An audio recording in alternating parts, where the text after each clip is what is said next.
We're having this series again called Out. Isa na lang tayo. Next week will be our last week. We had this series na, we've been having this series for the past 8 weeks, so nakaka-excite. Sino sa inyo may natututunan ka naman sa buhay ni Ate Sara, hindi Duterte, hindi rin si Jeronimo, Sara ni Abraham, okay? So I'm sure may natututunan tayo for the past 2 months. Last week, excited lahat. Ito na po, nag-basketball tayo. Ayan, no? Kala mo mga seryoso, no? Kasi sa mga nasa online po, may basketball court po kasi sa tabi dito. Okay, so pumunta lang kami. Okay, hindi naman kami nagbayad kasi may member na nagbayad. Okay, so thank you so much. So, ayan, pagod na pagod. Ito yung seniors lounge. Okay? So, yung mga, ito, pan-display lang to. Si Ice din, nandyan. Oh, Ice, nandito ka, Ice. Ayan, oh. Si Kuya Ice, ayun, no? Oh, saka si Kuya Rafa. Nandun din. So, nagpapawis lang kami. And then, also last week, the following day naman, we had our training for our worship team. Kung mapapansin nyo, magugulat kayo, may mga bagong mukha makikita tayo kasi talaga sinasala po na mapunuring mata ni Phoebe yan. Of course, si Phoebe po, professional, yung training and all. So we had the time to worship and to talagang professionally matrain po. Nagulat sila, ganito pala dito sa Anchor. May mga ganun pang breathing exercises and continue po yan yung training nila. So, nag-enjoy ako, nakikain lang po ako dyan. Okay, so hindi ako nag-training. So, kahapon din, the other day naman, sabi ni siya, nagkasal din ako sa, naka-apam si ate, Faye, ano? Okay, so, nagkasal din po ako ng isang Canadian. Yung tatay niya si Steve Nash. Hindi, joke lang, kamukha lang ni Steve Nash. Okay? So, taga-Canada po sila, pero yung wife uma-attend sa atin. So, we had a great time. So, ano naman to? Ayan, so, okay, nag-train na rin ako ng mga young people natin, kasama na rin sa training. Kahapon naman, dami kong ginagawa lately, ano? So, we spoke to this group of young people. A lot of them gave their lives to Christ with the help dito si Kuya Ryland. So, marami nami-ministera ng mga kabataan. Nanonood din sa atin ng mga online. So, thank you, Lord, sa opportunity na magamit for the kingdom of God. Amen? So, ang series natin na called out, ang message na ito po, nagbibigay sa atin na hopefully, matibay na pundasyon, strong foundation, alright, to endure God's delays without abandoning God's promises. Who among you here, you're still praying for something kay God? Yung may breakthrough ka pang hinihingi, di ba? Yung mga taga-SM, wala na kasi you got it all, okay? So, yung mga taga-Robinson's Galleria, ito, meron pa, okay? Yung taga-BDO, meron pa ba rito? Kasi you find ways. Okay, so yan, di nagdadasal itong mga to no? Pero the goal of this series, okay, matuklasan natin na ang biblical faith, hindi po kawalan ng takot habang naghihintay.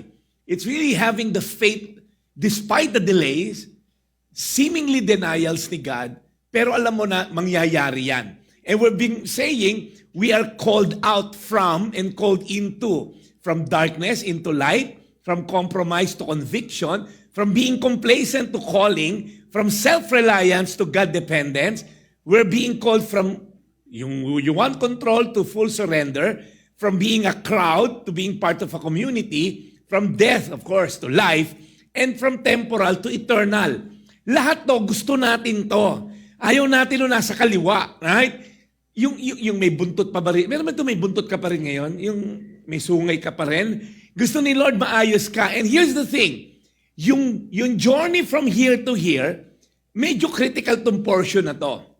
Right? Ito yung marami bumibigay. Nasa darkness, pumunta na sa light, bumalik na naman sa darkness. Complacent, nalaman yung calling, bumabalik sa complacency. So, it's something na you really have to work out na kailangan trabahuhin to. So, kung akala mo, by sitting pretty lang, mag-grow ka kay Lord. Hindi. Ang tendency natin, mag-digress. In fact, if you stop moving, maiiwanan ka. You're following. So, hindi ka lalago kay Lord kung hindi ka nagbabasa ng Bible. Kailangan tayong maging intentional. So, ang goal natin sa series, hopefully, na-accomplish ko to for the past 2 months. By the end of this series, we, our congregation, will see faith not as something to produce, but it's a response. Everybody say response.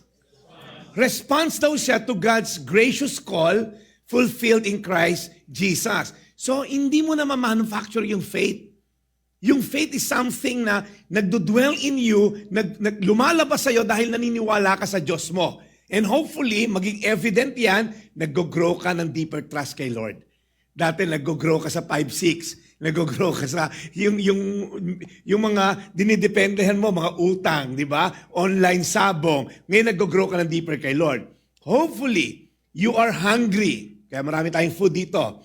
Hungry for God's word, hindi lang pagkain. And hopefully, meron kang courageous faith that follows Jesus beyond just the comfort in life, beyond just kailangan magkaroon ako ng clarity sa lahat, and feeling mo, kailangan may control ako to follow Him. So, kaya nga, for the past 8 weeks, sinatsagaan natin to. Ang hirap isulat na to, pero ginagawa natin yan para tayo po, linggo-linggo, meron tayong 5 days a week na mag-dive sa Word ni God. Malinaw po ba? Tapusin na natin to. 1 linggo na lang. Si Sarai, enjoy siya. Natawa siya dahil last week, yung tawa niya na nakakabanas, ngayon pa ako magkakaanak. Diba? Pero yung laughter niya of doubt turned into a laughter of joy. Now, look up here. Another 25 years or so had passed. Are you following? Si Abram, 100 years old nung nanganak, yung kanyang misis na si Sarah na 90, nakaedad ni Mamo Angie. Hindi, joke lang Mamo Angie. Matagal ka pa doon, di ba? Si Mami Angie, senior na ba to? May senior's card na ba to? Wala pa, no? Naiwala nyo. Hindi, meron po kasi kami itong kapangalan ng biyanan ko. Mamo rin ang pangalan, Mamo Angie. Pero ito, no comment. Okay, so, baka dugtungan ng iba. Huwag nyo i-edit yan, ha? So, yung kanyang laughter of doubt, ngayon pa ba ako magkakaanak? 90 years old na ako. 89 na si Sarah that time. Pero lo and behold, it was turned into laughter of joy. Because exactly 1 year after, hawak niya si baby Isaac. Now, fast forward, wala pong exact date. Si Isaac more or less 25 to 30 years old na. Kasi he's big enough to carry yung wood sa likod na nilagay ng tatay niya. According to scholars, hindi siya yung bata lang na maliit. Kasi yung panggatong, malalaman kasi natin mamaya, isa-sacrifice siya, hindi lang siya panggatong na 3 pirasong kahoy. Paano mo susulugin ng tao kung 3 kahoy lang? Are you following? So yung panggatong na liliyaban tong si Isaac, malaking panggatong yon. So, inilagay sa likod niya according to the Bible. So, tingnan natin yung nangyari. 25 years had passed. After the treaty had been made at Beersheba, Abimelech and Phicol, the commander of his forces, returned to the land of the Philistines. Si Abraham planted a tamarisk tree in Beersheba, and there he called on the name of the Lord, the eternal God. Ano nangyayari dito? Sino itong mga geologs na to? Okay? Ito, nakipag-allied kay Abraham. Abraham became so rich and powerful, yung mga neighboring nations niya made peace with him. So ito si Abimelech, ito si Phicol, ito, Abraham, tropa na tayo. Sarap na ng buhay ni Abraham. Wala siyang kalaban. And Abraham stayed in the land of the Philistines for what? A long time. So life is good for Abraham. Tinitingnan niya si Isaac. Nakita lang niya kasi laki lang nila Rafa at ni Ice. Ngayon, benching ko niya, ay, gwapo nung alam ko, naka-jack pa tayo. 125 na si Abraham. Si Sarah, 115 years old. Gamit na gamit yung senior's card nila, di ba? So life is good. Sit back, relax, find a wife for Isaac, enjoy your apostolic duty. Yan, si tita may apostolic duty ngayon. Sa apo niya, yun na lang hinihintay nila mag-asawa. But then again, who among you here believe si Lord laging gusto tayong i-refine? Because the next verse, dahil naging komportable na si Abraham, paano kung naging komportable na tayo sa gitna ng calling natin? You see, sometimes yung being too comfortable, like yung nasa sofa na yan, mamaya tulog na yung mga yan. Kasi sobrang comfortable nung nasa sofa, di ba, Hebo? Gisingin mo yung 3 dyan, ha? Sometimes, too comfortable leads to complacency. Baka from being cold to maging ice cold, di ba? Kaya mga seniors, galaw-galaw, nandi pumanaw, mother, galaw-galaw lang dyan, okay? So, Kasi minsan, pag sobrang tayong komportable, hallelujah, praise the Lord, linggo, ay saya. O Sabado sa case natin, ang sarap naman, ang ganda, ang liit lang ng studio, tapos may kainan pa sa uli, libre dinner na ako dito. Kaya iba rito, nananabana okay? Nag-aabang yan dito tuwing Sabado. Biyernes pa lang, nandito na iba dyan. You see, look up here, God didn't design us for comfort. He designed us for calling. What do you mean by this? Life is not about being too comfortable. Akala kasi natin pag naging Kristiyano, sarap na buhay natin. Wala nang kaaway, wala na si Satanas. Everything will be okay. Walang gulo, walang bashers, walang pawis, wala nang hirap. Sino siya naniniwala hindi totoo yun? Di ba? Kasi in this world, the Bible says you will have troubles. In this world, may makakatabi kang trouble. Sino may katabi mo? Itsura pa lang yan, trouble na, di ba? Huwag kang pabola na walang buhok yan. Trouble yan. In this world, you'll have trouble. Ano sabi ni Jesus? But take heart, I've overcome the world. So kung akala mo, ayan, sarap, born again na ako. Siguro, yung misis ko, pabait na. Okay? Siguro yung biyanan ko, pabait na born again. Okay? Siguro yung tatay ko, hindi na iinom dahil na born again. Okay? So sometimes we think, life is good when you are in Christ. Now, anong definition mo ba ng good? Matatanggal ba yung cancer na nanay ko nung na-born again ako? So come to think of it, si Abraham petics na. Naghihintay na lang siya magkaasawa si Isaac and all. Eto na pre, naiba na yung background music. Dun, dun, dun, dun. Yung nanonood ka, di ba? After these things, yung petics na siya, God tested Abraham. Kawawa naman tumatanda na to, no? 135 na. May testing na naman. Sino rito ayaw nyo lang test sa school? You see, God tests our trust. What do you mean by that? Listen up. Sabi sa verse in Corinthians, those who have been given a trust must prove himself what? Faithful. Everybody say faithful. Ikaw na nanonood ngayon, yung naka-duster na blue, na uniform ni ate yan, si Aling Tonang, dyan sa Maynila. Aling Tonang, ano mang edad mo ngayon, life is a constant testing of faith. Walang katapusan. And the Bible says, yung binigyan, yung pinagkatiwalaan ng trust, your marriage is a trust from God. The Bible says, he who finds a wife finds favor and find what is good. Binigyan ka ng misis, it's a trust. Paano mo i-handle tong marriage na to? Yung negosyo mo bo, yung business mo, yung dalawang kotse mo, hindi mo pa binibenta, it's a trust. Ano ba gagawin mo dyan? Bubulukin mo lang sa garahe mo. Everything is a trust. Ikaw, it's a trust. Petics ka sa Maya, it's a trust. Those who are faithful with little, will you be entrusted with much?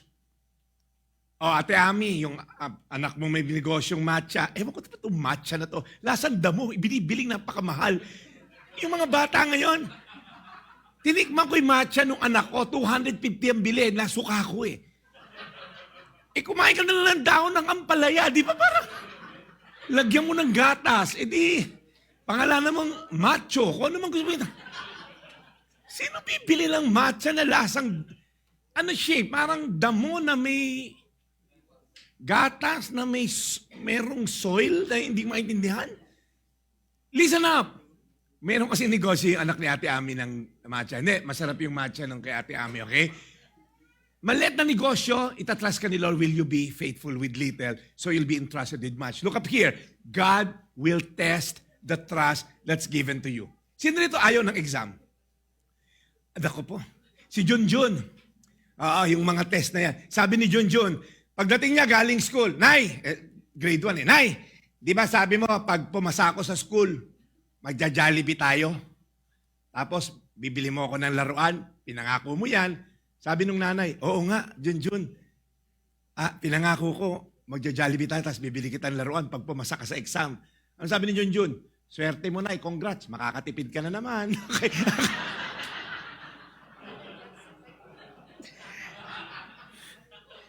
Diyos ko, in-explain yung joke. Hindi pa, doon pa, Kalalores, hindi pa nila nag-gets, okay? Bumagsak kasi nakatipid daw. Diyos. Di ba? Ayaw natin ng exam. Sino dito nangongodi ko ka? Aside kay Eto, daliri ito ni Andrea.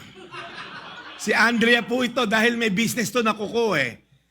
Ang tindi na nakapagkodigo, ang tindi. Ako kasi, hindi naman sa pagmamaruno, ang pagmamalaki kasi, lagi ako second honor. Nung elementary kami. Kasi dalawa lang kaming estudyante. Pero nung high school ako, muntik na akong maging valedictorian. Alam mo, week ang ginawa? Nung tinuro ng teacher yung valedictorian, katabi ko eh. Muntik na, gumanon lang ako. Ako na yun. Kahit si Reggie Loresco naging valedictorian, gaganon sana ako eh. But this is my point. Ayaw natin ng exam, tama? We don't want exam. We don't want test. Now, ang problema, for you to be out in the market, for you to test the quality, you need to be tested. May mga drop test ang iPhone at Samsung, any medicine, kailangan i-test yan. Itong stuff toy, tinetest yan. Lahat kailangan i-test because testing is not meant to destroy the product. It is meant to reveal its quality. Are you following? A product that fears testing usually fears exposure. Di ba kunyari meron kang binibili, mura. I-test nga muna natin. Di na, maganda naman to, mura-mura nga eh. Di ba pag may nabibili ka mura, nakakatakot bilhin minsan? Right? May bibiling ka, bakit kanya ka mura? So a thing that cannot endure testing cannot earn trusting. So listen up. Life is a series of tests. Adam and Eve was tested in the garden, right? So it's a test. Parang uminit ngayon direct ang ating studio. Palamagin mo ng aircon. Nagbayad ba, Trina, kanina?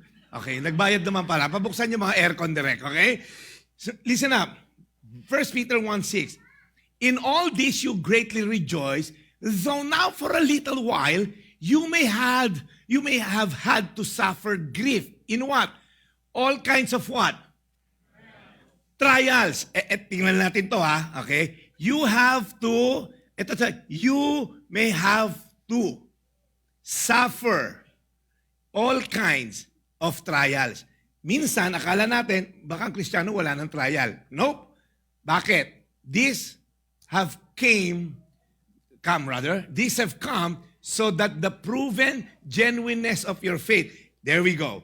Yung sabi po rito, mapuprove mo daw na genuine kung may test. Ito po, these have come. That's the purpose. So that the proven genuineness of your faith may result in what? In praise, in glory, in honor, when Jesus Christ is revealed. Look up here. Ang worst for any Christian, pagdating ni Jesus, fake pala yung faith mo. Iba spelling ng faith mo, hindi F-A-I-T-H. F-E-Y-T. Faith. Okay? Na-scam ka ni Taning. Nabudol ka ni Taning. Hindi pala totoong faith. And there are people like that in the book of Matthew. Hallelujah, praise the Lord. Tapos biglang sabi ni Jesus, sino kayo ulit? Kami po yung mga Christian. Sabi, taga-saan ba kayo? We come to your church every day. We cast demon in your name. Sabi ni Jesus, I never knew you. Magsilayas kayo, you evildoers. You can come to church every Saturday and still end up in hell. You can be a pastor and end up in hell because it's not about position. It's not about performance. It's about relationship. So, bakit may trials? Balikan natin. Bakit may trials of all kinds? Para matest kung genuine yung faith mo. As simple as that. Amen? The word test means to prove genuine. God wasn't trying to make Abraham fail. He was refining him. Parang yung gold being refined in fire. Look up at the screen. Faith isn't proven in comfort. It's purified in the fire. Sino sa inyo rito? Kayo na nanonood dyan sa kabilang side ng screen. Mas napalapit ka kay Lord nung may trials ka kaysa nung wala kang trial. Sino sa inyo rito? Mas naging lumabas pagiging Kristiyano mo nung namatayan, nung nagkaroon ng cancer, si Kuya Marvin, nung muntik nang mamatay dun sa heart center, talagang hallelujah, praise the Lord. Okay? Minsan pag mabuti ang buhay, parang pag masyadong comfortable, hindi tayo napapalapit kay Lord. Tama ba, Mavic? Pero minsan, pag may matindi tayong challenge, nagiging paladasal tayo. Pero hindi sana dapat ganun lang na pagkalang merong trials. We have to be closer to God every moment of our life. Now, God tests us to strengthen our faith, while the enemy, si Satan, tempts us to destroy it. So hindi po masama ang testing. The Bible says the testing of your faith produces what? Wala na ba tayong pa-price ngayon? Last week may pa-price tayo. No? Produces perseverance. Okay? Mamimigay tayo next week. Okay? Parang Kuya Will tayo rito. Bumigyan ng jacket yung mga yan. Okay? The testing of your faith produces perseverance. So you see, hindi tayo tinetest ni God para ipakita, no, di wala ka talagang kwentang Kristiyano. No. God is testing us not to make us fail, but to strengthen our faith. Kaya guys, a mustard seed of faith. Pag na-test ka at na-overcome mo, it will grow stronger and stronger before you know it, para ka ng puno na matibay. Ngayon, yung problema ito, 20 taong ka ng Christian, pero yung pananampalataya mo, hanggang doon pa rin. Ang dali mo pa rin matakot, ang dali mo ma-insecure, ang dali mo pa rin magkaroon ng fear and anxiety. So, tuloy na natin istorya. After these things, God tested Abraham. Again, 125 years old si Abraham, more or less. Ang sagot niya, sabi niya, Abraham. Nagigitara si Abraham doon sa labas. Nakita ko nagigitara siya Tapos, kakanta siya ng parang air supply yung intro Tapos sabi niya, Here I am. Sabi niya, di ba? Sabi, pasok. Hindi alam yung mga air supply. Si Ate Nessa lang nakarelate, Sabi nila, Daniel, ano po yung air supply? Vulcanizing shop ba yun? Itanong mo kay Mark Polines kung sino yung air supply. Sabi niya, Here I am. Sabi niya, sabi ni God, where are you? Sabi niya, praying with those memories again. Kalaro niya si Isaac siguro. Nag-chess sila. Anak, laro ka. Tapos, Abraham. Tapos, Here I am. Eto na. Alam niyo, ang tindi ni Abraham, Remember nung nagkaroon ng taggutom sa lugar nila? Ang una niyang result, takbo ng Egypt. Remember nung natitreten yung buhay niya? Sabi niya sa misis niya, huwag mo sabing misis kita, ha? Sabihin mo, kapatid kita, para hindi ako patayin nito. Ang response niya lagi, fear. Si Abimelech, binenta niya pangalawang beses si Sarah. Si Abraham, yung journey ng faith niya, makikita natin, this time, ready to serve. Here I am. You see, God tests our trust. Number 2, God asks for total surrender. God will ask us for total surrender. Ano ibig sabihin nun? Ito na. Take your son Abraham. Dito, nagkatalo rito, pare. Dito, kung ikaw si Abraham, dito, nawindang ang buhay mo rito, okay? Sabi dito, okay, take your son, your only son, Isaac, kasi baka ibigay si Ismael naitapalay siya si Ismael whom you love, at umalis ka, papunta ron kay Moriah Carey. Okay? O kay Moira, kung sino man yan. Okay? So, ano problema rito? Here I am, pero ang pinapagawa mo, Lord, kunin ko yung anak ko nag-iisa, na mahal ko, and then papupuntahin mo ako sa Moriah. Ngayon ko sa Abraham, siguro, unti-unti pa siya sabi ni God, okay, maglalaro kami doon? Mag-baseball ba kami? Ano ba gagawin namin? Kasi nakakatakot Your son, only son, whom you love. Then, parang John 3:16, for God so loved the world that He gave His one and only son.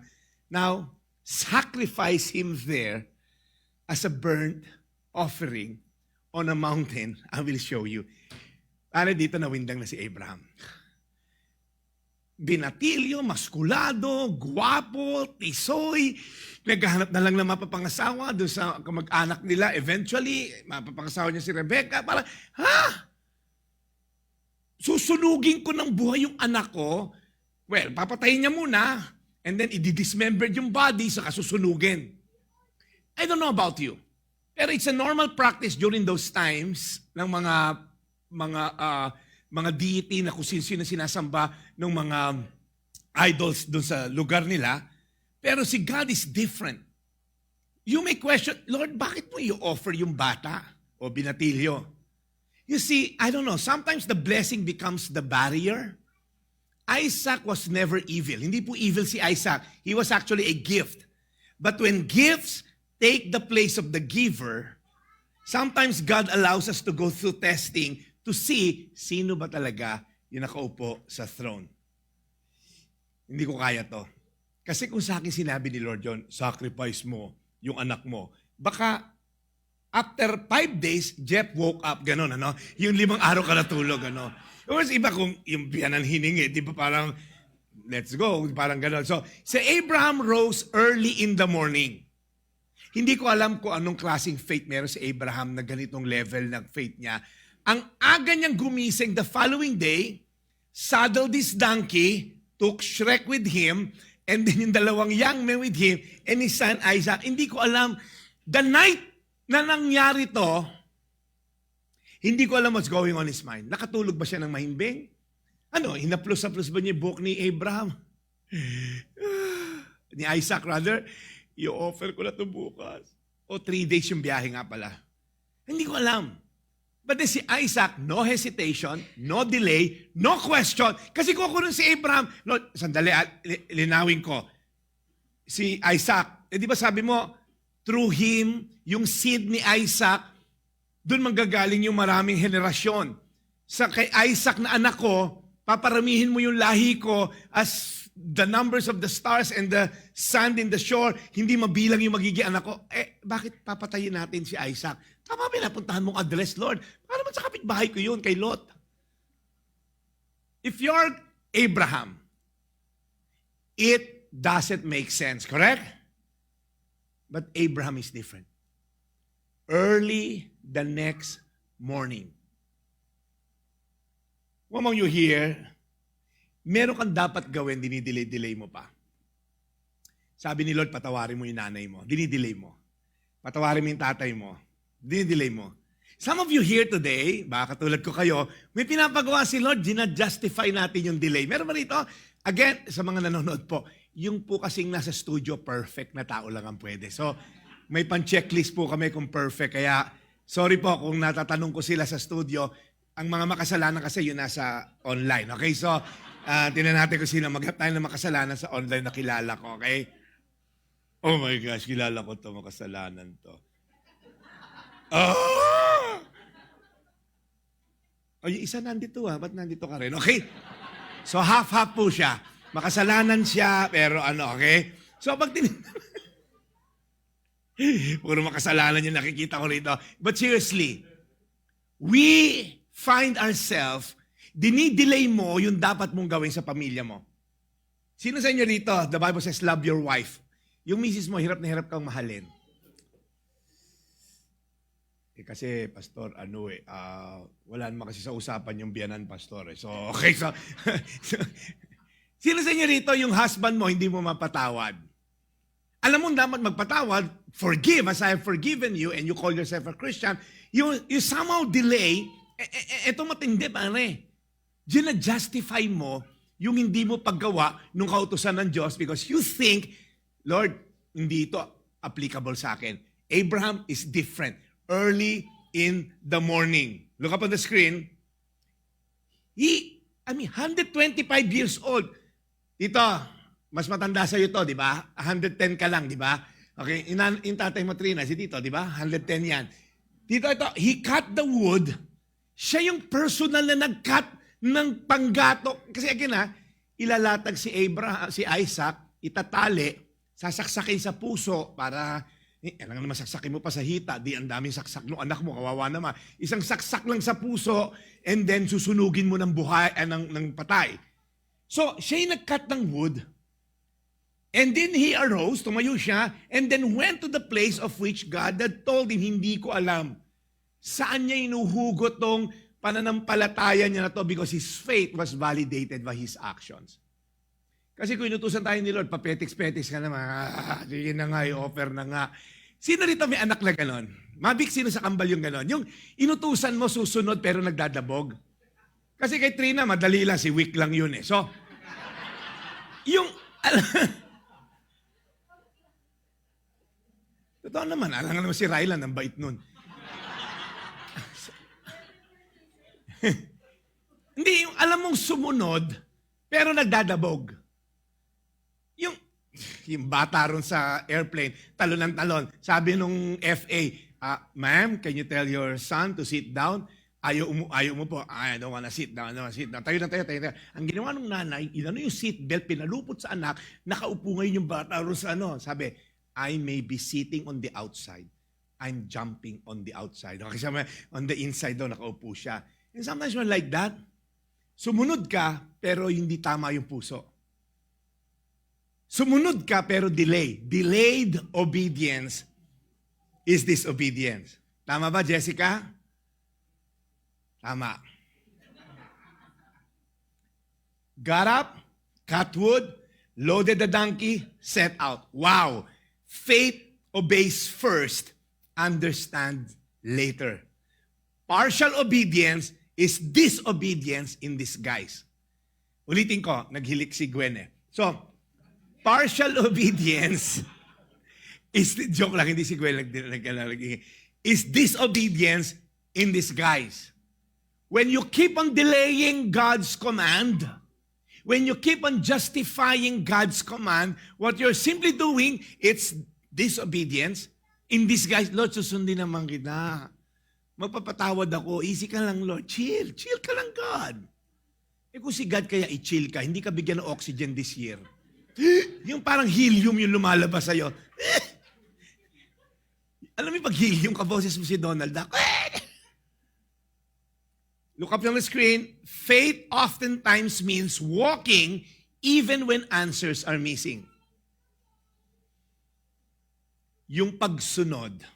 Alam mo, nung naging magtropa itong dalawa, mas umingay. Ano? Nung magkaaway itong dalawang bata rito, mas okay eh. Okay? Nung magkaaway ito si Rafa at si Ice, okay, Junjun eh. Naging magtropa, umingay eh, no? Okay lang yan. We love kids, okay? Okay, Junjun, yung ammonia, ibigay na. Para makatulog na si Rafa. Yung kay Ice, tirahin na yung yung cup syrup, okay? Yung faith natin, hindi, alam niyo po, pangarap natin, magkaroon tayo ng anchor kids, okay? So malapit na yan, okay? Pagdadasal natin yan, kapit lang mga kapatid, kaya mag-tights kayo. Okay, so, joke lang. Puro kayo pa-cute eh, okay? So, alright, hindi. Alam mo yung church na to, with or without your tithes, tatakbo to, pre. Ang tanong lang, do you want to be part of it? No? Hanap sa advertisement, eh, no? Sakay na. Di ba? Bigay na. Okay. Joke lang, tagal mo hindi nagtatights, nakakalisip ka naman salita ng Diyos, eh. Chill ka lang. Si Lord ang provider namin dito, okay? Okay lang yan, okay? So, look up on the screen. Driven by trust, no longer driven by fear. Si Abram, na binenta ang asawa sa Pharaoh, binenta asawa doon kay Abimelech para hindi siya mamatay, ngayon para iba na. Kung nagkaroon ng taggutom ngayon, sasabihin niya kay Sarah, honey, mamatay na tayo sa gutom. Hindi tayo aalis dito. Kasi si Abram, meron lang famine. Nasa news, may famine. Takbo agad sa Egypt dahil ang tao nagigipit. Sa Egypt kumakapit. Takbo agad siya. Dito iba na. Alam mo, nakakalungkot minsan, we trust the chair more than we trust God. You know the word trust? It means to put your full weight. Ang sarap ng upo mo dyan, Ate Net, di ba? Kampanting-kampante ka. Ilang kilo ka, Ate Net? Okay, ano ka na eh, no? Pumayat ka eh.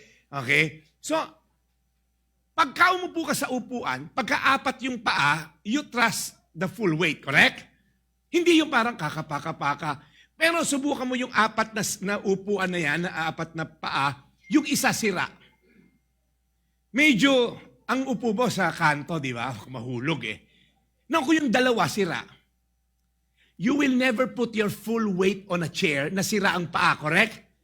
Now, kampante ka na uupo kasi you trust that the chair will carry your weight. That's what faith means, to carry the full weight. Kaya kayo nasa sofa, okay? Yung mga kaibigan natin, okay? Hindi sila header yon, okay? So, look up here on the screen. Alam mo, nakakalungkot minsan, we trust the chair more than we trust our God. Sa upuan, kampante ka. Minsan kay God, hindi tayo kampante. Naku, mag-provide kaya siya. Sino ito? Mas takot ka sa katapusan ng buwan kaysa katapusan ng mundo. Wala akong pakialam kung matapos ang mundo sa Iran. Dumating ka, Jesus, wala akong pakialam, pero mas takot ako sa katapusan ng buwan kasi dahil mong babayaran. Faith does not know where it's being led. It just loves the one who is leading. Alam niyo, minsan yung faith, being sure of what you hope for and certain of what we do not see. Kasi kung sinabi ni Lord, oh Jeff, mag-resign ka dyan, punta ka dito, bibigyan kita ng 4 days. Ito mangyayari sa'yo. After 6 months, ito na. Sarap mag-resign. Pero faith is, Lord, I just trust you. Kahit saan mo ako dalhin, I'll follow. Amen? Hindi siya yung blind faith na, alam mo, nangyari ito sa isang pastor, nag-resign, maganda kinalabasan. No. It's trusting on the one you have relationship with. So hindi siya faith pagkasigurista ka, Lord, pakita mo muna, Lord, kung gaganda negosyo ko dyan, bago ko i-give up tong pandaraya sa tax. Ay, mahirap na, Lord. So that's not faith. So on the third day, everybody say third day. Pare, 3 days silang naglalakad. What a long agony for Abraham. On the third day, Abraham lifted up his eyes and saw the place from afar. What was going on in his mind for 3 days? Is he wrestling with the fact that his son is as good as dead? Now, nung sinabi ni God sa kanya, i-offer mo yan as a burnt offering, boom, it's as if patay na si Isaac. Kaya marami po itong parallelism kay Jesus. On the third day, nabuhay yung anak niya si Isaac. Well, technically, si Isaac patay na dito. He's as good as dead because he's gonna die. Supposed to be, alam natin yung kwento kasi, pero sa mata ni Abraham, hindi naman niya alam na test lahat to eh. Kaya huwag kayo maingay, pakamahaling tayo na Abraham. So hindi niya alam to, okay? So pag tinignan mo, it's a long 3 days of walk. Hindi ko ma-imagine, may 2 akong anak. 3 araw. Tinitingnan mo si Isaac, oh, cute. Ang dami na niyang memories. Tapos nag-chess sila, tapos umiiyak siya. O Dad, bakit ka umiiyak? Eh, wala lang. Mami, miss lang kita. Ang alam lang kasi mag-o-offer lang sila doon ng birth offering eh. So parang si Isaac, Dad, mag-o-offer tayo doon ng 3 days. Ang layo naman ng biyahe natin. Okay ka lang ba, Dad? Di ka ba pagod? Okay lang, kaya pa naman. Di ba? So what happened? He said to his servant, stay here with the donkey while I and the boy go over there. We will worship and then, sabi ni Abraham, I will come back to you. Yung ba sinabi sa Bible? Hanep, nagbabasa ng Bible na. In fairness, nagbabasa na ng Bible na sa studio, ha? Kasi si Andrea, yes, tama yan, Pastor. No. We will worship. Sabi nito, sinabi mo talaga, we. Sabi mo, we. Sabi mo, we. Ang tindi ni Abraham, ha? Again, he was commanded to kill his son Isaac, burn him as a sacrifice. Pero why did he say, dito lang kayo, we will worship and then we will come back? Alam niyo kung ba't iniwan yung 2 servants? Kasi hindi same level to ng faith niya, itong 2. Pwedeng pag ino-offer na, pag tinatalian na si Isaac, awatin siya ng 2. Pwedeng pagsasaksakin na, Boss, anong ginagawa mo kay Isaac? Pare, nag-hallucinate na si boss, matanda na yata, may dementia na. Akala niya si Lotto. Okay. Baka pigilan siya ng 2 kolokoy. And Abraham is so wise, maiwan kayo rito, we're gonna worship our God and we will come back to you. Are you following? Alam niyo kung saan niya nakuha to? Kasi noong Genesis 18, alam niya tong Isaac na to, dito manggagaling ang lahi ko. And then God asked him, is anything too hard for the Lord? Babalik ako at the appointed time, sabi doon, nung many years ago, and Sarah will have a son. So look up on the screen. Is anything too hard for the Lord? Sabi nung angel na dumalo sa kanya 25 years ago. And here's Abraham. Iniisip niya, baog yung misis ko, 89 years old, I was 99, super senior, imposible kami magkaanak, at meron ako ngayong 25 anyos na anak. Binalik niya to, is anything too hard for my God? No. Alam niyo, nasa isip ni Abraham, binigyan tayo ng Hebrews, alam niyo Hebrews, yung New Testament kakayon, ano? Sa Hebrews, binigyan tayo ng glimpse ano yung iniisip ni Abraham during that time. Are you following? Nung umakit na siya sa mountain, kasama niya si Isaac, ito yung nasa isip niya. By faith, Abraham, when God tested him, offered Isaac as a sacrifice. Verse 19, Abraham reasoned. Everybody say reason. Inisip niya that God could even raise the dead. Una-una, wala pang binubuhay si God from the dead. Pero iniisip niya, my wife, yung sinapupunan ng wife ko is as good as dead. 89 years old, barren, and I am good as dead. So naisip niya, mapatay ko man si Isaac, God could raise him from the dead. So in a manner of speaking, he did receive Isaac back from the dead. You know what this verse is saying? On going to the mountain, iniisip pala ni Abraham, mapatay ko man to dun sa taas. Siguradong bubuhayin to ni Lord. Kasi yung womb ng misis ko, patay na eh. Ako, patay na rin. 100 years old. Nagkaanak kami, kayang-kaya itong buhayin ng Diyos. Sino sa inyo ito may testimony ka that God can meet your needs because He's been faithful in the past? Alam niyo, nakakalungkot kay Lord. And si Grace, madalas kami nag-uusap sa mga issue na to. Whenever we find ourselves worrying about provision, about yung mga stuff na gano'n, i-recall lang namin the past. Sandali nga. Nasaan ba tayo 25 years ago? Sasabihin ni Grace, Jeff, ano ka pa no? Ang bayat mo no kasi wala ka makain. Okay, so, tingnan mo naman Jeff yung katawan mo ngayon. Kahit isang linggo kang di kumain, may pondo ka dyan eh. Sino sa inyo, God has been faithful in the past sa buhay nyo? Can you just raise your hand? See? Faithful si Lord. Now, ngayon may marital issue ka, right? Kung God sustains you, ibig sabihin, may purpose pa si Lord sa'yo. If you're alive, and God is sustaining you, may purpose pa si Lord sa'yo. Kaya napapakwento ko, tinataasan na ako ng camera ng ano ko. Okay? Pag hindi mo feel na si God concerned sa'yo, makinig ka, God is too good to be unkind. He's too wise to be mistaken. Pag hindi mo raw natitrace yung hand ni God, we must trust His heart. Sabi ni Charles Spurgeon, the late Charles Spurgeon, you trust His faithfulness in the past, you trust His love for you. Sobrang bait po ni Lord sa ating lahat. For the past 52 years, I'm walking with Him. How can I doubt God's goodness? There may be trials and testing, but God is good. Amen? All the time. God is good. All the time. And all the time? Amen. So Abraham placed the wood for the burnt offering on Isaac's shoulder. Para ito na, ito hindi ko na ito kinaya.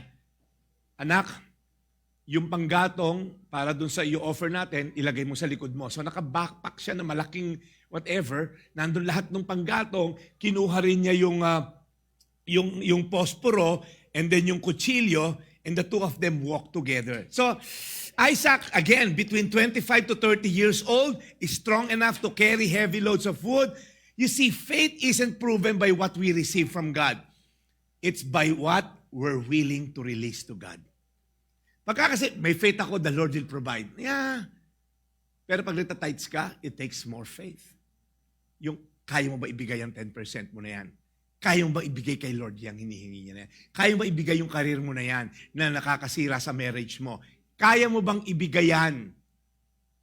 Kasi madali sabihin may faith pag may hinihingi. Lord, I have faith. Gagalingin yung nanay ko in Jesus' name. Pero kung may faith ka na may hingin sa'yo si Lord, kaya mo ba? Look up at this. Ito, litmus test. Makinig kayo lahat. Lahat tayo may Isaac. Tingnan mo yung katabi mo. May Isaac yan. Oo. Tingnan natin kung sino Isaac mo. Trina, sa'yo to una. For some, it's a child. Hindi, joke lang. Okay, so, pine-personal talaga. Ang sarap dito sa studio kasi magkakakilala po kami lahat dito. Magtotropa kami rito. To some, Junjun, sa'yo apo to, okay? Saka kay Kuya Alan at kay Ate Ami. For some, it's a child. And the idol is not the child, but your control over the child's future. You have mapped out their life, and the thought that God might redirect, it terrifies you. Anak, doktor lolo mo, doktor ako, doktor yung mga kapatid ng tatay mo, doktor ka. Gusto ko pong mag-conductor sa bus. Pareho naman po, Dad. Okay. I love bus eh. Kaya natatakot ka, baka mag-ialam si Lord. Kaya may naging kaibigan kayong pastor, sinasabi, may potential to mapastor. Pastor, huwag ka magsinungaling. Bad yan. Nirebuke mo pa yung pastor. You map out the future of your child thinking ikaw may control. Your Isaac is your child. Next. Okay, sino dito? Patrick, ito sa ito. Saka kay Rap. For you, it's a career. A platform, a position, an identity so fused with what you do that you cannot imagine who would you be without your position, your calling card. CEO ka ng kumpanya. And you feel, paano na pag hindi na ako CEO? Paano pag hindi na ako top seller ng Alveo? Paano pag hindi na ako magaling? Your idol, your Isaac is your career. Wala rito? Wala na naman, si Ate Nessa lang. To some of you, Ate Nessa sa ito, it's a relationship. Kaya Ate Nessa pa talaga, no? Romance. I-type nyo nga dyan, sino yung naisip nyo. Type nyo, i-tag nyo nga dyan sa pinapanood nyo. A romance, a marriage, ito, nag-usap kami ng asawa ko the other day, friendship that has become the source of your security rather than the reflection of God's kindness. Sino sa inyo rito, kahit alam mong masama yung kaibigan mo na yan, na diyan ka natutong mag-pornography, diyan ka natutong maging chismosa, diyan ka natutong ng mga illegal at immoral, you wanna keep it because you don't want to be OP. You don't want to be out of place. You want to be in their circle kahit mali. That is your Isaac. Some of you, you're in a toxic friendship. You're in a toxic relationship. Ito lahat tayo rito. For some, it's financial security. Pag bumababa bank account mo, bumababa ka na rin, papunta kang impyerno. Okay? So, gumagawa ka na ng illegal saka immoral. Wala na tayong bank account. Your Isaac is your financial security. The savings account, the retirement plan, the safety net that you trust more than the God who funded it. Ano sabi sa Bible? Do not put your hope in wealth, which is so uncertain. Put your hope in God. So ano Isaac mo? Tapusin na natin dahil sabi ng aking SM, tapos na raw ako, time is up. And Isaac said to his father, My father, eto na ako, your son, he said, Behold, the fire is here, the wood is here, and then kumanta siya, Where is the lamb? Sabi niya, Where is the lamb? Okay? Where is the lamb? Sabi niya, what's wrong with the world, mama? People living in, okay? Sabi, where is the lamb? Nandyan na lahat except the lamb. Abraham said, everybody say, God will provide. God will provide for himself the lamb for a burnt offering, my son. So they went both of them together. Ang galing lang ni Abraham, makinig kayo. Abraham had no physical evidence that there was a lamb waiting. Walang angel na nagsabi sa kanya na, Abraham, may naghihintay doon. Wala. No ram in sight, but still he declared, God will provide. Abraham spoke faith in advance. Not based on what he saw, but on who God is. He trusted God's character before seeing his solution. What have we been declaring lately? Kasi si Abraham nag-declare, God will provide. Some of you, ang declaration nyo, baka wala naman. You see, faith is taking the first step even when you don't see the whole staircase. Hindi pa pwedeng, gusto kong makita muna, okay? Gusto ko makita muna yung staircase, saka na lang ako pupunta, okay? No, it's not taking, it's one step at a time, even if you don't see the staircase. God Himself will provide. Diyan po natin narinig yung Jehovah Jireh. God will see to it that God will see for Himself to it. It's not about provision, it's about divine foresight. God sees ahead. You know the word provision? Pro means to see. Pro means before, video to see. So provision to see before. Before you lost your job, God already prepared the next opportunity. Before your heart break, He already set the healing. Before you arrive at the mountain, the provision is already there. Before namatay yung mahal mo sa buhay, God has already prepared the comfort na meron ibibigay sa'yo. So when they came to a place, let's finish this, in which God had told him, Abraham built the altar. Grabe yung faith ng mama na to, no? Binilta niya yung altar, anak, palibutan mo na ng kahoy. And then, there laid the wood in order, and then bound Isaac. Pare, tingnan niyo to. 25 years old tong si Isaac. Pwede niyang tinadyakan yung tatay niya. Are you following? I mean, ako ba iano mo? Ay, kalokohan to, dad. Wala naman sa usapan to, dad. Kuha tayo ng isang servant doon. No. Bound Isaac and laid him on the altar on top of the wood. We're talking of a 125-year-old guy. Tinatali ang 25 anyos na binatilyo na malakas at matipuno. Pwede niyang tinanggal yon, tinulak ang tatay niya at tinakbuhan. You see the submission of Isaac? Isaac willingly submitted to the will of the Father. Then Abraham reached out his hand, took the knife to slaughter his son. Ito hindi ko na alam. Siyempre, ayaw mo masaktan yung anak mo, tinakpan niya yung mata, and then isang saksak dala sa puso. Kasi nga, masaksak dahil matanda na. Hindi suot yung salamin niya. Kawawa naman si Isaac. Naka-30 ng saksak. Daddy, tama mo naman sa puso. Kung saan mo na tinama. sa tenga yung isa. Dad, here, please. Di ba parang, I mean, can you just imagine dalawang kamay niya dahil matanda na, isang tarak na lang sa puso para patay agad. Can you see what's happening here? But when he's about to thrust that knife, an angel of the Lord called him again, Abraham, Abraham, and then the next word, here I am. Do not lay your hands on the boy or do anything to him, for now I know that you fear God. Does God, hindi ba niya alam? Nope. Hindi alam ni Abraham yon, but now Abraham knew how submissive he is to the Lord. Now what happened? Seeing you have not withheld your son, your only son from me, God reveals himself as a provider.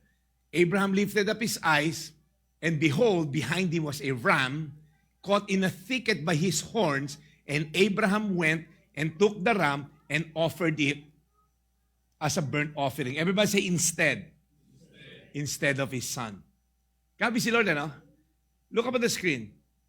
God's provision is often waiting at the place of surrender. Kung hindi sila umakyat sa taas, anak, kalokohan to. Actually, sabihin ko na sa'yo totoo, ikaw ang i-offer eh. Di ba parang kalokohan naman, anak, isa yung manggagaling yung mga nations. So, halika, baba na tayo. Huwag na natin ituloy. Sayang, naghihintay na yung ram doon sa taas. Are you following? When they were going up, the ram is already waiting. Caught in a thicket. And some of you, kaya hindi natin makuha provision ni Lord, we don't have the faith to climb our mountains, our Mount Moriah. Kaya tayo, problema natin, tingnan nyo, both Jesus and Isaac, they both love their fathers, they're both son of promise, they both are of miracle birth, they both carried woods on their backs, si Jesus ay yung cross, they both submitted to the will of their fathers, but Isaac spared, Jesus was sacrificed. Because, just in case hindi nyo alam, I'll give you a heads up, the place where Abraham brought Isaac, is the place also called Jerusalem. It's Mount Moriah. Jerusalem is there in the Bible when Solomon chose this land, and then that's where the temple was erected as well. So the Lord will provide. Sabi ni Abraham, he called the name of that place, the Lord will provide, as it is said to this day. On the mountain of the Lord, it shall be provided. You know what true faith is? True faith doesn't bargain with God for outcomes. It bows to Him regardless of the outcome. Lord, kung gagaling yung anak ko, mag-worship ako sa'yo. Lord, ganito, mag-volunteer ako pag natanggap ako sa trabaho. No. That's not faith. Faith is regardless of the outcome, Lord, your will be done. So, let me just end. What's our action plan ngayon? How do you now do the Mount Moriah response? Identify your Isaac. Be honest. Name it. Itong anak ko, itong Isaac ko. Say it aloud if you must. What is one thing you cannot let go of? Next step, walk toward the altar. Akatin mo yung bundok na yan ng Moriah. Surrender is not a single dramatic moment. It's a 3-day journey. Hindi 3-day na literal. Ibig say, it's a daily decision to hold your Isaac with open hands and say, God, He is yours. He's always yours. I am returning ownership, not because I don't love it, but because I love you more than my Isaac. Ano yung hindi mo ma-let go, kahit alam mo dapat mo nang i-let go? And lastly, experience the provision of God. Trust the provider, not the provision. Abraham's faith was not in the outcome, it was in the character of God. Mapatay ko man to, bubuhayin lang yan ng Diyos ko. He did not know it would end like that, but he knew who's in charge, and that's enough. Kaya hindi tayo dumarating sa third point. Kasi una, yung Isaac mo, ayaw mo i-let go. Okay? Yung jowa mo na yan, alam mo may asawa, ayaw mo i-let go. Ni-let go mo naman, ayaw mo umakyat naman ng mountain. Kaya hindi natin ma-experience. So let me end. Your faith does not need to see the ram in the thicket. It needs to know the God who placed it there. God is not asking you to lose your Isaac. He's asking you to stop being owned by your Isaac. The difference between an idol and a blessing is one thing. Your willingness to return it to the one who gave it. Can you give back to God what's in the first place already His? Yung pera mo kay Lord yan. Provision mo kay Lord yan. Yung negosyo mo kay Lord yan. Kaya mo ba i-give yan kay Lord when He asks you to give that up? The ultimate test of faith is not whether we can believe God for something we want, but whether we can trust God with something we already have. Madali magtiwala kay Lord pag wala ka pang kotse, wala kang bahay, Lord, naniniwala ako, bibigyan mo ako. Ang tanong, pag you have it, and God is asking you to give it away, to give it up, will you be willing to surrender everything to God? Let me just pray. Sabi ni Abraham, it shall be provided. Bakit? Ang kulit ni Abraham, bakit it shall be provided? Na-provide na Abraham, bakit future tense ka? Nandyan na yung ram, na-offer na, but it shall be. Dapat Abraham sinabi mo, it was provided. But why did Abraham said, it shall be provided? Because he's looking forward to something na hindi pa nangyayari. Because thousands of years after, John 1:29, everyone's looking, where is the lamb? Nung lumabas si Jesus sa picture, John said, behold, the Lamb of God who takes away the sin of the world. The very place where Isaac was offered is the very place where the temple was erected, and the practices of offering of the animals, doon po ginawa, is the same place, in that same area where Jesus was crucified in Golgotha, Mount Moriah. Beautiful place. I've been here many times. Hopefully, madala ko kayo this October pag wala ng giyera. This is where Mount Moriah, this is where the temple is. It's a beautiful place. It's a place where Solomon erected the temple, but also it's where Jesus was crucified in Mount Golgotha, in that same field, in that same area. So I want to end. If God did not spare His own son, Isaac was spared, Jesus was not. Wala pong father na pumigil kay God because He's the one who's in control when Jesus was being crucified. Why? Because if Jesus did not push through with the crucifixion, then all of us are headed to hell. There's no payment for sin na mangyayari. Kaya I want to encourage you. God is so into saving us, He sent His Son to die for you and me. And I'm just gonna pray. And I'm just gonna hope that we'll have a greater sense of appreciation ngayon. Lord, si Isaac, hindi pinatay. But your son was not spared. He died of a horrific death on the cross 2,000 years ago, so that you and me don't have to die eternally. Let's pray. Lord, thank you for Abraham. He's such a great example of authentic faith. Yung faith, Lord God, na hindi naghihintay ng outcome, but just trusting on the one who holds the outcome. So Lord, kami Lord, may mga Isaac kami na binibaby.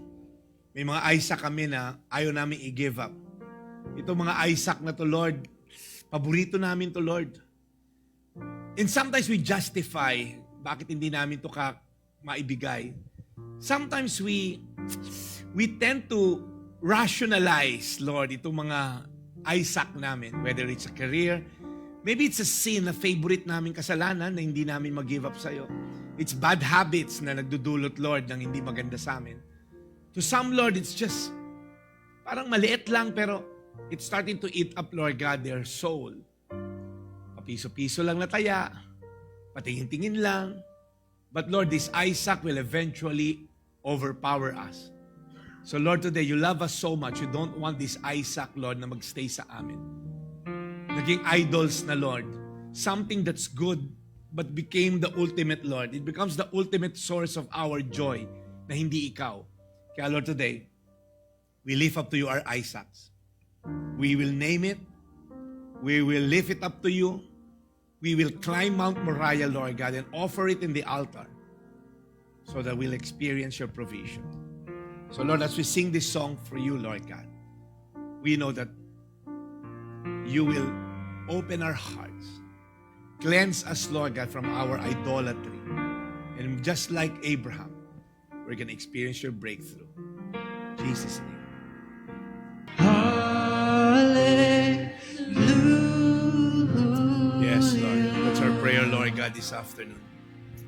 Lord, yung makita namin, Lord, yung kabutihan mo sa bawat yugto ng buhay namin. Lord, when Abraham was called, Lord God, in the land of Ur, Lord, pinaprocess mo pa yung kanyang pananampalataya. Lord, alam namin sa journey ng faith namin, hindi naman laging ups, Lord God, may mga down moments, Lord God, and during this time, we just pray that you give us, Lord God, that same passion, Lord God, to pursue you. Lord, marami po kaming tanong minsan. Marami kaming mga doubts and fears. Pag nangyari to, mataas ang mga gasolina, paano na yung negosyo, paano na to, mamahal ang bilihin. Lord, this world will always have trouble, sabi mo nga. But Lord, during this time of trials and trouble, pinapanday mo rin, Lord, yung pananampalataya namin to prove if it's genuine or not. Saan ba kami, Lord, nakaangkla? Sa may gasolina ba, Lord? Or sa'yo kami nakaangkla? So Lord, today, as we are going through tough times, Lord, sa Pilipinas, bugso, Lord God, ng gulo sa buong mundo, lalo na sa gitna silangan, Lord, dinadalangin namin, Lord, yung peace that transcends all understanding. Lord, hindi namin hawak yung kamay ng mga Amerikano, ng mga Israelites, Lord God. Lord, hindi namin hawak ang kamay, Lord God, ng mga Iranians. Lord, pero damay-damay lahat, Lord, dito because of the problem, Lord, sa presyo ng gasolina. So, Lord, kami po, Panginoon, ay tumatawag sa iyo if your people will call upon you, Lord God. If we humble ourselves, if we turn from our wicked ways and pray, Lord God, you will heal this land. Lord, isama pa yung mga gulo rin dito. Mga senador namin, nagbabangayan. Lord God, Lord, may pag-asa pa ba yung bansa namin?